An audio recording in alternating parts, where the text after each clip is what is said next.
koma, kamu paham nggak sih apa arti koma itu? Memisahkan ya secara kontekstual. Tetapi jika kebenaran Allah sebentar Dis. Tetapi jika kamu nggak suka kan kalau saya menggunakan cara berpikir kamu kan? Itu yang saya gunakan Dis.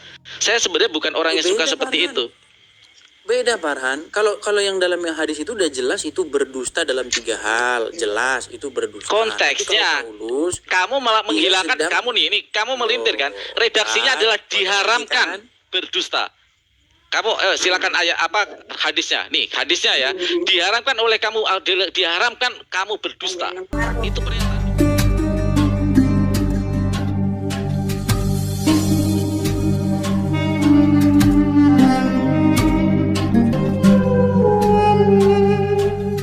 Kata-kata kamu ya, bahwa bisa jadi nih, kamu kan selalu begitu.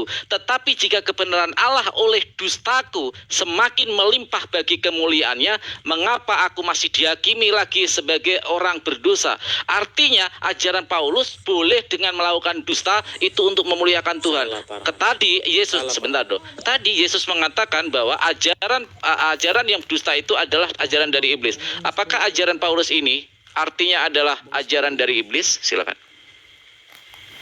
Farhan, kamu tahu nggak dengan yang namanya pertanyaan retorika? Pertanyaan retorika itu adalah pertanyaan yang tidak perlu dijawab. Jadi Paulus itu sedang membuat pertanyaan retorika terhadap orang-orang yang menuduh dia sebagai pendusta. Jadi tidak ada di sini retorika. Saya sebentar, saya mengikuti apa permainan kamu soalnya. Sama kamu. Yang saya gunakan jawab aja dulu. Apakah ini retorika? Kita baca ayat selanjutnya. Apakah ini retorika? Ini benar-benar terjadi pertanyaan dan Paulus menjawab. Ini konteksnya Paulus lagi diapain ini? Ini lagi di sidang. Perhatikan Farhan ya. Perhatikan begini ya. Pertanyaan retorika itu adalah di sini dia sedang di sidang. Apakah persidangan ada retorika? Enggak,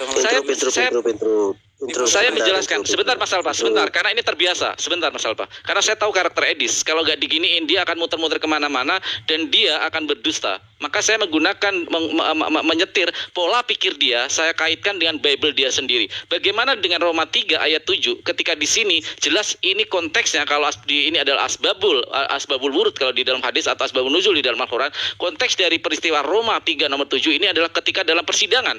Artinya di sana tidak ada retorika. Persidangan dijawab harus dengan jujur bahwa apa yang dilakukan Paulus berdusta. Pertanyaan retorika. Di sini tidak ada, di sini konteksnya pengadilan. Apakah ada di pengadilan untuk berretorika? Justru di pengadilan itu adalah data dan fakta. Pertanyaan Farhan, Paulus itu mengajukan pertanyaan retorika. Pertanyaan itu ada di kalimat terakhir. Dengarkan. Pertanyaan retorika itu apa? Tetapi ini pertanyaan atau sebuah pernyataan? Kita jawab dulu. Tetapi nih, jika kebenaran Allah oleh dustaku, sebentar dong. Di sini ada koma sebentar. Tetapi jika kebenaran Allah oleh dustaku semakin melimpah bagi kemuliaannya, koma, artinya kalimat pertama ini adalah kalimat pernyataan, bukan pertanyaan. Tetapi jika kebenaran Allah oleh dustaku semakin melimpah bagi kemuliaannya, koma, ini adalah artinya ini adalah pernyataan, baru bertanya. Mengapa nih? Mengapa itu pasti bertanya. Mengapa aku masih dihakimi lagi sebagai orang berdosa? Konteks dari kalimat ini, Paulus berdusta untuk memuliakan nama Tuhan. Ya, memuliakan nama Tuhan. Dia bertanya, kok aku walaupun berdusta kok kalian menyalahkan dan kok kalian anggap sebagai dosa? Ini ada pernyataan di dalam kalimat pertama, pertanyaan di kalimat kedua. Saya ahli linguistik, Dis. Silakan. Sudah Farhan? Jadi nggak dipotong lagi? Baik. Jadi pertama saya jelaskan dulu apa itu pertanyaan retorika. Pertanyaan retorika itu adalah sebuah pertanyaan yang diajukan kepada orang lain, tetapi sebenarnya orang lain itu sudah tahu dan tidak perlu menjawabnya. Saya kasih contoh pertanyaan retorika. Ya, ini pertanyaan retorika. Menurutmu, apakah lampu kalau ada listrik bisa nyala? Itu pertanyaan retorika. Artinya orang itu sudah tahu jawabannya, nggak perlu dijawab. Oke. Apakah kalau ada dua kalimat bisa nyala? Sebentar dulu. Ada dua kalimat. Jangan lupa kalimat pertama, pernyataannya dulu. Bikin pernyataan bahwa lampu itu ketika dialin listrik menyala. Apakah kamu menyatakan listrik tanpa listrik bisa menyala? Enggak bahaya. Justru saya menggunakan kamu kena batunya dengan saya. Artinya apa yang kamu bangun saya bangun kepada diri kamu sendiri, keimanan kamu sendiri. Gelagapan apa Rana? Loh, kamu yang gelagapan. Saya menggunakan narasi kamu sendiri loh. Saya menggunakan narasi kamu sendiri dalam menafsirkan hadis tadi. Saya gunakan untuk untuk narasi kamu secara kontekstual. Ini ada dua kalimat. Kamu tadi menggunakan kalimat tanya aja ketika ketika contoh. Dengarkan dulu. Saya kasih contoh nih ya, saya kasih contoh. Ada orang menuduh saya sebagai pendusta, ya kan? Padahal saya itu nggak berdusta. Lalu saya buat pertanyaan retorika begini. Kalau kamu bilang saya itu berdusta, tapi Tuhan percaya sama saya, kenapa kamu bilang saya berdusta? Oh, narasinya nggak begitu, Dis. Jangan menambah-nambah ayat. Nanti kamu di dalam Bible kamu sendiri menyatakan jangan menambahkan firman Tuhan. Tetapi nih dengarkan. Tetapi jika kebenaran Allah oleh dustaku, ini pernyataan loh, Dis. Tanya ahli bahasa manapun. Tetapi jika kebenaran, jika kebenaran Allah oleh dustaku, artinya Paulus melakukan sebuah dusta dan dia membantah.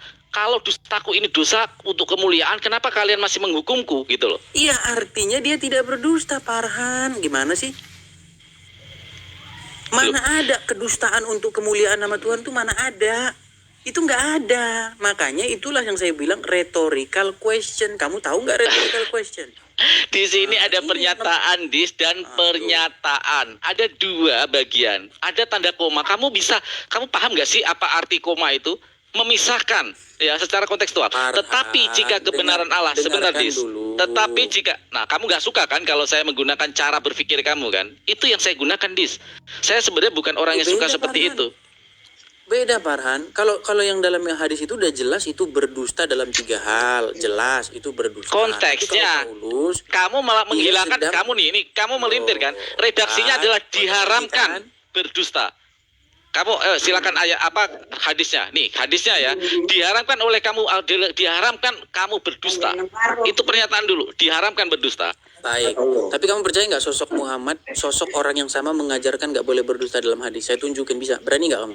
Nggak boleh berdusta atau nggak? Kamu jangan lari dulu. Arti konteks ini bahwa kamu sendiri yang mengatakan bahwa di dalam ini ya di dalam Roma sebentar, Dis, sebentar.